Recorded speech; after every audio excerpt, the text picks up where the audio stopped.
Welcome to this Mangold tutorial about creating hierarchical coding systems with Mangold INTERACT.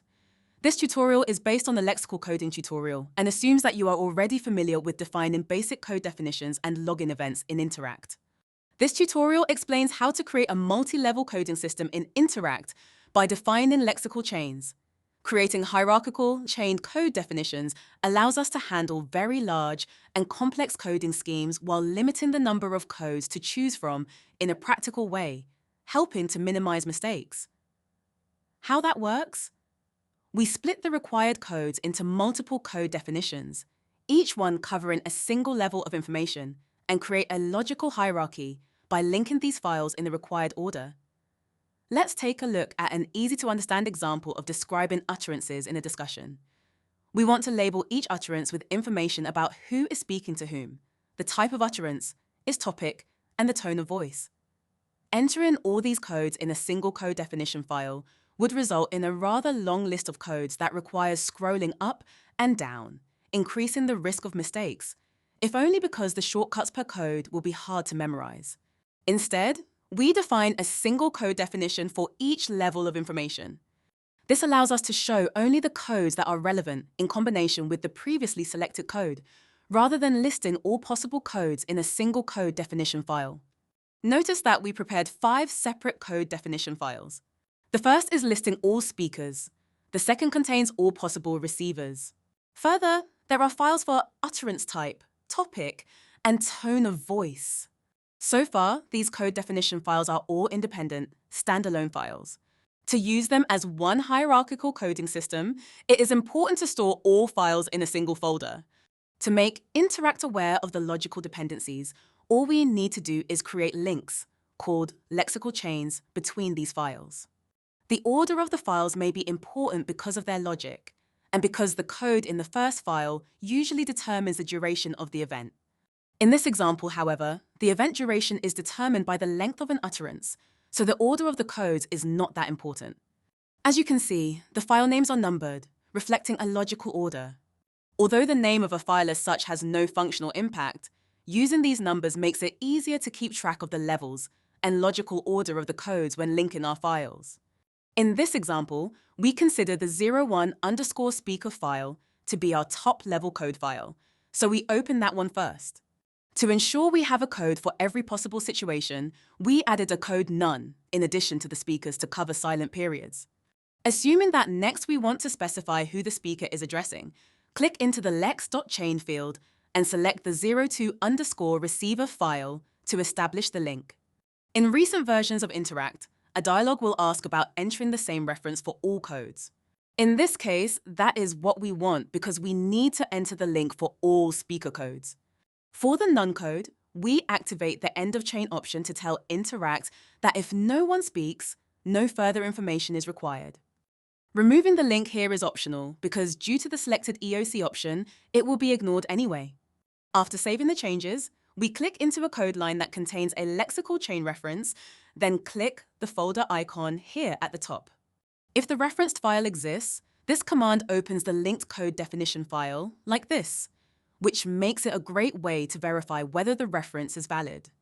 The file with receivers is basically a copy of the speaker file, except for the class name and the group code to label utterances that were directed to all present.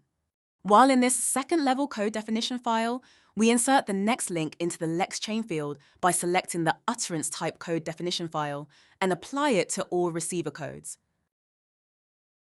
Save the current file, open the next level, and select the topic code definition file for all utterance type codes. Repeat these steps for the last link between topic and tone of voice. When reaching the last level of code definitions, activate the end of chain option for all codes to make INTERACT return to the first level codes immediately. If multiple codes can apply within a single level of information, we need different classes and a cleared end of chain option, but implementing that right now would complicate this example beyond its scope. Feel free to use more or fewer or other codes and to change the order of the links between these code definition files to fit your line of thinking. Once all required code definition files are linked accordingly, make sure to always return to the top-level file, the speaker file in this case, before closing the code definition dialog. This is very important because on observation start, Interact automatically uses the code definition file that was open here last. Okay, now it is time to start logging events. Before we start the observation, we need to make sure that the coding mode, Lexical Post-hoc, is activated in order to create new events and automatically switch between the linked code definition files. If all is well, we click the green Start Observation button to begin. The coding panel should now show the codes of the top-level code definitions, our speakers in this example. Notice that, except for speaker none, all speaker entries show this arrow at the right, indicating that there is a further level to code. As explained in the post-hoc lexical coding video, pressing the spacebar or clicking this new event button will start and pause the media file or files and create and close the corresponding event. The moment the media is paused at the end of the event, clicking on a speaker will enter the name in the speaker class column. At the same time, the coding panel changes, now showing the receiver codes. Clicking on a receiver enters that code into the receiver class, immediately revealing the third level with utterance types. If you are not sure which one to pick, replay the current event and select the correct type. Again, the content of the coding panel changes, now showing the various topics. After selecting the applicable topic, our last level of information appears. Because we activated the end of chain option in the code definitions, selecting a tone of voice code on this last level of our code definition chain causes Interact to automatically return to the top level codes with the speakers. Want to see that again?